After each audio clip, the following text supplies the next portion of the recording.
This video is by Straight Goods News, SGNews.ca. Well, I'm up here because I'm getting I'm this year's recipient for the Lifetime Achievement Award in the Performing Arts, the Governor General's Award, and I was sitting with the group as part of the honor of this award was to sit during question period in both the Senate and in the House of Commons.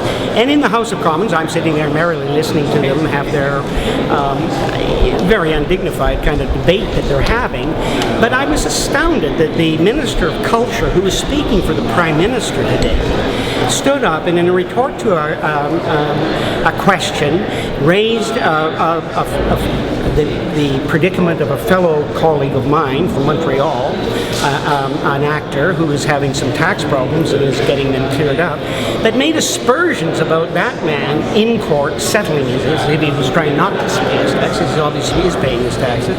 Made an aspersion about that man, but then had the nerve or the insensitivity or just the disdain to continue to say that this man had tried to do a private member's bill that would have to do with artists being able to average their incomes from year to year, because in our field some years are good, some years are bad, and it would make sense on a tax basis to actually make corporations do it all the time. Anyways, he made aspersions to that, which is a file that is particularly important to me. And I felt very insulted by that. Not only that, the fact is I was led to believe I was to be introduced in the House of Commons and to be congratulated for what I'd done, instead of sitting there and to be insulted by this incredibly insensitive remark about artists in general and about a particular artist and colleague of mine in particular. And I thought this was an incredibly, I had no idea. I just got up and left because I can't say anything there, like, excuse me, and I felt very slighted and hurt by it. The fact that he's the Minister of Canadian Heritage? Well, absolutely. I mean, he's speaking for, but again, I have had problems with this government and their Minister of Culture, because it seems to me that he defines his job that he is going to protect corporations and the taxpayer from the rapacious demands of artists in this country. And I mean, in my profession, I'm doing okay. I'm not a rich man, but the average income in the people that actors in this country is $15,000 to $30,000 a year.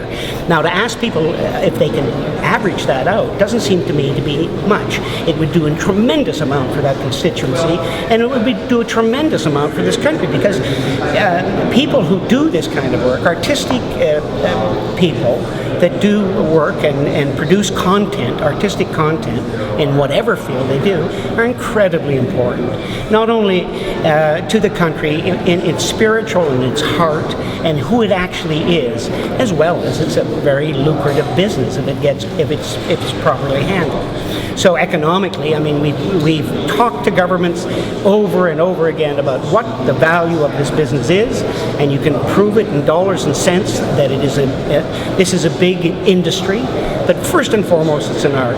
And I can't too strongly express my disappointment that the Minister of Culture, at a moment when we're supposed to be honoring artists in this country, chooses to insult them.